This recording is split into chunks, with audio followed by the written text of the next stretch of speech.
Youth soccer programs, job opportunities, keeping West End residents from being displaced. You'll find those promises and much more in a community benefits agreement FC Cincinnati signed last year as part of its deal for a new stadium. But here's a question.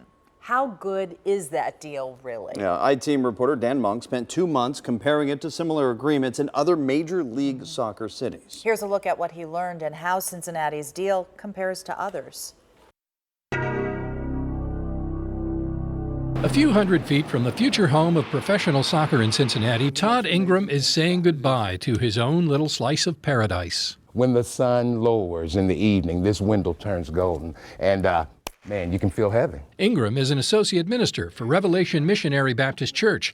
Built in 1865, the John Street Church has been home to Ingram's congregation since 1933. There's a lot of memories. There's a lot of marriages. The church sold its home in May to a company controlled by FC Cincinnati. The price isn't disclosed in Hamilton County records. Ingram isn't sure what it means for the West End neighborhood.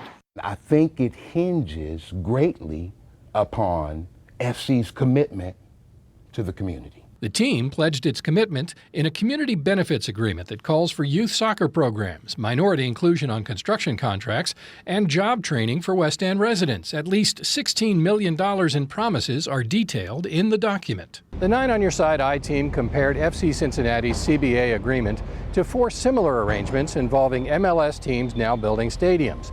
Nashville and Cincinnati are the only 2 that have a separate contract for community benefits. Nashville's deal took longer to negotiate. Cincinnati has higher inclusion goals to help minority-owned companies win construction contracts. Another difference, Nashville's deal is easier to enforce by the coalition of nonprofits that negotiated it.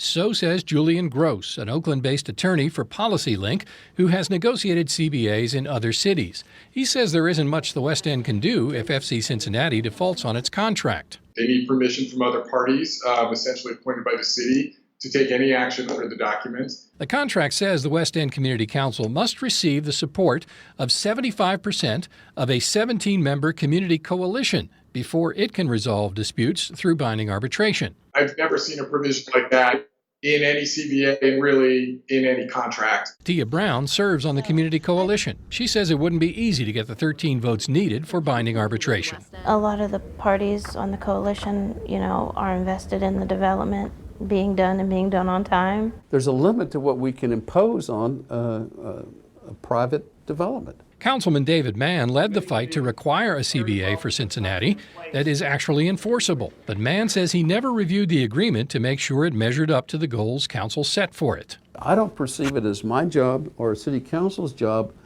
to say this community benefits agreement is okay, this one is not. If the community council and the developer are in agreement, that's good enough for me. Brown says the West End could have gotten a better deal if it had more time to negotiate. I wish the city would have been more heavily involved. He wouldn't talk to us on camera, but team president Jeff Birding emphasized the team's commitment to the West End in a recent press conference. We want to see the community rise to its highest heights, and we will be there to support it and its residents the entire way. As he relocates his church to College Hill, Todd Ingram still has some questions. How much money are you making and how much are you giving back? So that's going to be the question, FC. How much are you giving back? Dan Monk, 9 on Your Side.